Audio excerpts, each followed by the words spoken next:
ری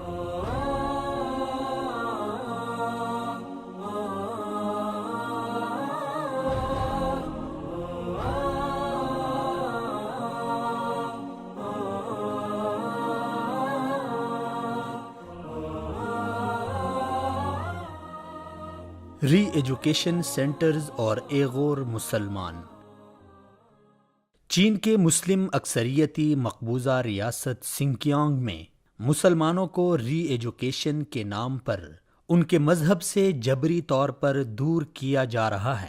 نوجوانوں کے لیے مسجد داخلے پر پابندی ہے، سرکاری ملازمین روزہ نہیں رکھ سکتے، اور اگر کوئی چھپکے سے روزہ رکھے بھی تو دوپہر کے وقت اس کو بلا کر زبردستی کھانا کھلایا جاتا ہے۔ مسلم نوجوانوں کو اغوا کر کے ری ایجوکیشن نامی سینٹرز میں لے جایا جاتا ہے، جو کہ دراصل جیل سے بھی بدتر جگہیں ہیں، جہاں پر اسلام مخالف تربیت دی جاتی ہے، حرام خوراک کھلائی جاتی ہے، اور اسلام کے بجائے کمیونسٹ پارٹی سے وفاداری کی مشق کروائی جاتی ہے۔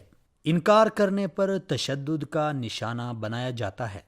ری ایجوکیشن کیمپ میں قید رہنے والے سنکیانگ کے ایک رہائشی سمرقند نے امریکی ریڈیو NPR سے گفتگو کرتے ہوئے کہا ہے کہ یہ کیمپ جیلوں کے مانند ہیں، جہاں پر مسلمانوں کو سکھایا جاتا ہے کہ کھانا کھانے سے پہلے اللہ کا نام لینے کی بجائے چینی صدر کا نام لیں۔ سمرقند کا کہنا تھا کہ کیمپوں میں سنکیانگ کے مسلمانوں کو کہا جاتا ہے کہ وہ چینی صدر پر درود بھیجیں اور کمیونسٹ پارٹی کے ترانے کو خوبصورت آواز میں گنگنائیں۔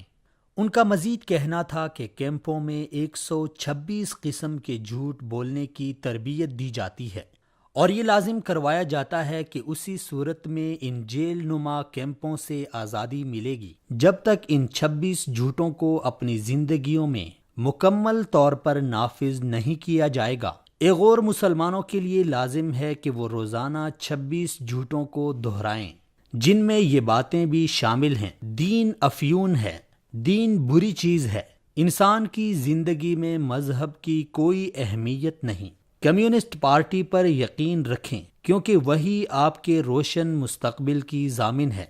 ایغور رہنما دولقون کہتے ہیں کہ پچھلے سال سے حکومت نے بہت سی اسلامی روایات پر پابندی لگا رکھی ہے، اور مسلمانوں کو اجازت نہیں کہ وہ اپنی زندگیاں اسلامی رسم و رواج کے مطابق گزار سکیں۔ سنکیانگ میں 1 ملین افراد ری ایجوکیشن کے نام پر کیمپ نما جیلوں میں قید ہیں، اور ان کا کوئی پرسانی حال نہیں۔ بولنے کی حد تک تو اقوام متحدہ بھی چینی حکومت کے اس اقدام کی مذمت کر لیتا ہے، لیکن عملی طور پر اقدامات صفر ہیں۔ سنکیانگ میں میڈیا پر مکمل پابندی ہے، وہاں ہونے والے مظالم کو دنیا تک پہنچانا سنگین جرم ہے، اور وہاں اپنے حقوق کے لیے آواز اٹھانا موت کو گلے لگانے کے مترادف ہے۔